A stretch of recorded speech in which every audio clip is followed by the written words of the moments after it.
অসংখ্য ধন্যবাদ সুপ্ত আশাকে। সুপ্ত আশার কর্ণধারকে আমি একটু সামনে আসতে অনুরোধ জানাচ্ছি এবং আমাদের নজরুল কমিটির অন্যতম সদস্য মাননীয়া সুপ্রীতি বিশ্বাস মহাশয়কে একটু সামনে ডেকে নিচ্ছি নজরুলের স্মারক ওদের হাতে তুলে দেওয়ার জন্য।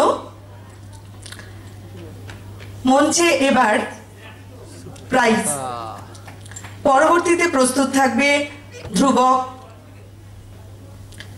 এখন মঞ্চে প্রাইজ এবং পরবর্তীতে প্রস্তুত থাকবে ধ্রুবক।